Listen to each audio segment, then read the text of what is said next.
Hi everyone, my name is Hannah Carneal, and the story that I will be talking about today is All Sad from the book We Are Only Taking What We Need by Stephanie Powell Watts. Let's go ahead and get into it. So the story All the Sad takes place on Christmas in 1998. The location is named Broughton Mental Hospital. It's located in rural North Carolina. This is what I kind of pictured it looking like, um, maybe with some garland on the porch, a few bows here and there, just to kind of make it look a little bit more festive. The two main characters in this story are Kim and her mother, Paula. Um, So they arrive at the institution to visit Kim's brother and Paula's son named Douglas. Um, the lobby that they have is also decorated in a lot of outdated holiday decor. Um, Paula makes a sarcastic comment, and then Kim kind of goes into this reminiscing what Christmases were like for them growing up in their home. She describes this 70s kind of like kitschy elf that they had that was felt, that somehow just made an appearance every year. It reminded me of these elf on a shelf things that people have. We don't have them in my house. I know a lot of people with kids, they'll buy these and kind of use them to get their kids into the holiday spirit and maybe behave a little bit before Santa Claus comes. Kim also reveals that she is a former Jehovah's Witness. I'm not sure what you may know about Jehovah's Witnesses, but they don't celebrate holidays. So um, a lot of religions like traditional Christianity, Protestantism, Catholics, they celebrate Christmas, they celebrate Easter. Um, but in the Jehovah's Witness religion, they don't celebrate Easter, Christmas, any type of secular holiday. They also don't celebrate birthdays, which is pretty interesting. So, Kim, while she did have a few decorations growing up, I guess maybe her parents wanted to kind of like normalize, not make them feel so left out.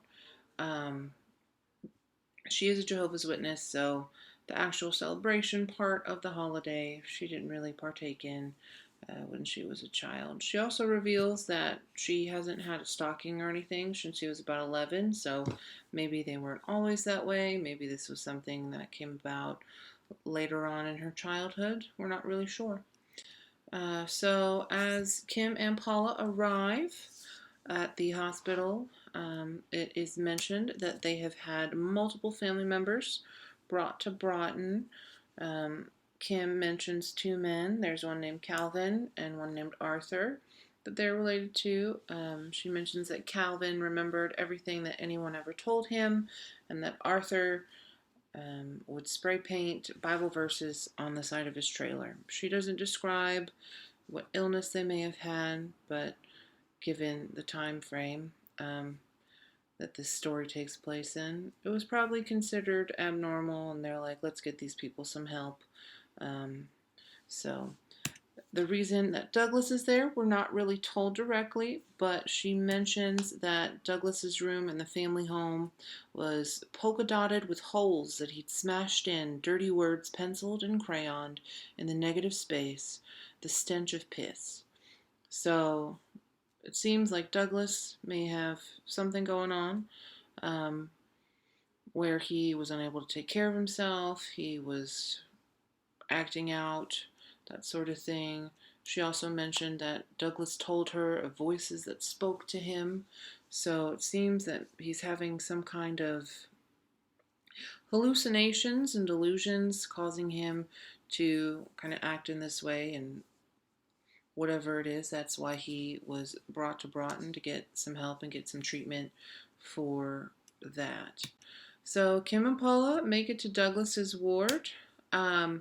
Kim's pretty emotional about it. She starts thinking about how her brother used to be, who he was up until this point. Paula notices. She tells him, "Don't let him see you. Stop it or go outside." So Kim, while she's unable to control her sadness, her grief for her who her brother was, she leaves. She goes outside, and when she returns, they are playing backgammon together. Um, and then she's like, "Hey, maybe we should go for a drive, just to kind of get out of it because she just wants to kind of feel like things are maybe normal again. Like her brother is who she remembers, not this person now." Because how she describes Douglas is more of like a shell of a man, um, where he has delayed reaction time. He's on a lot of medication. This person that she sees, she doesn't recognize, and she's sad. She's kind of mourning this loss. While they're playing backgammon, another patient comes and greets them, tells them Merry Christmas, and exchanges pleasantries. I'm sure you've noticed by now there's a little picture of handmade Christmas cards at the right hand side of the bottom of the screen.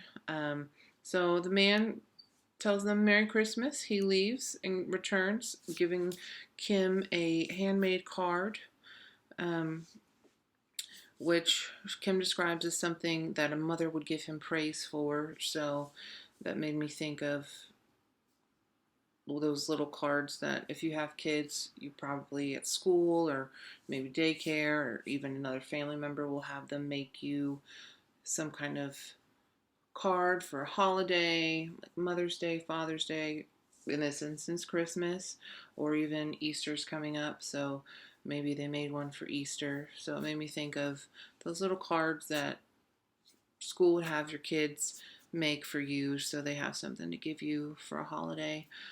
So this man gives it to them. She says thank you. The man leaves. Um, Paula and Kim continue chit-chatting with Douglas for a little while, catching up with him. Um, and then Paula, the mother, finally is like, "Hey, we gotta go." Um, and Douglas is just like, "Okay." He's just kind of half-hearted with it. Doesn't really seem to notice anything that's going on. Like I mentioned, he's just kind of a shell of a person. He's not really reactive in any emotional kind of way. Throughout the story, it becomes apparent that between the two main characters, Kim and Paula, Kim's a lot more emotional. She sees this as kind of um, an obligation to her mother to come and visit her brother, even though she doesn't want to. She's apprehensive. She mentioned she should have just stayed at home and hung out with her boyfriend until he had to go to his family's house, or she should have read a book instead of being here, being forced to confront, this person that isn't who she remembers or wants him to be. So there's a little bit of strain there between Kim and Paula, because Paula's trying to keep it together, put on a brave face, while Kim, on the other hand, is letting those negative emotions, that mourning of Douglas and who he was, kind of seep in and affect her mood for the day.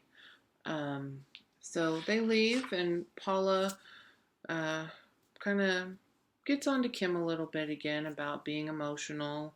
So further showcasing that strain that they have in that relationship. Um, so some of the themes. So some of the themes that were I picked up on with this story was loss of a loved one and generational trauma. So I'll touch on loss of a loved one. A lot of times we think losing someone means it's associated with death, essentially. To put it bluntly, it's associated with death, but that's not always the case. A lot of times you can lose a loved one to illness. In the case of Douglas, mental illness.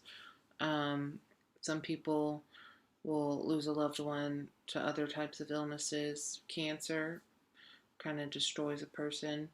Um, Similar to what Douglas has going on, Alzheimer's. A lot of people, you hear about Alzheimer's where the person, they just start forgetting. Their whole personality is not the same. Similar to how Douglas when he is here. The medication that he's on kind of seems to mute everything, where he doesn't show emotions or feelings. He's not the person that Kim associates with being her brother. Another one is generational trauma. We kind of see how Paula and her reactions and how she doesn't show these emotions, and she kind of hides behind this mask that everything's fine. She kind of sweeps them up under a rug, um, and just pretends that it's not there. She's doing her duty as a mother, visiting her sick son. She's doing what she needs to do, not necessarily processing how it makes her feel.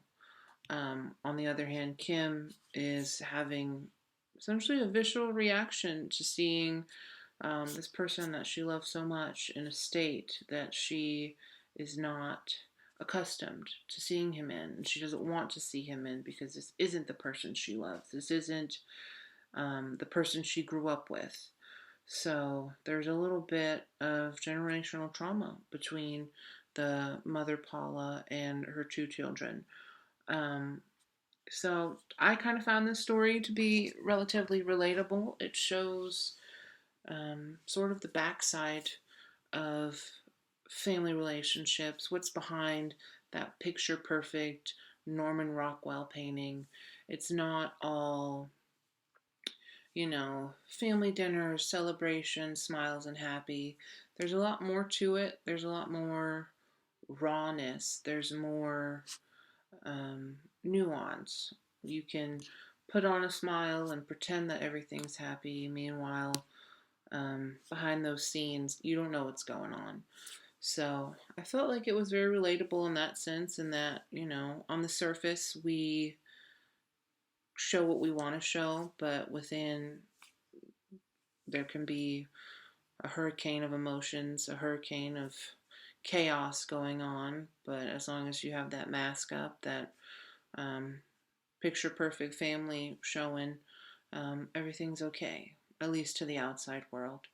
The writing kind of reminded me of when you're talking to a family member and they're telling you a story about something that happened. So I found it to be a little bit honestly comforting because it reminded me of times where I've had a family member tell me some type of anecdotal story.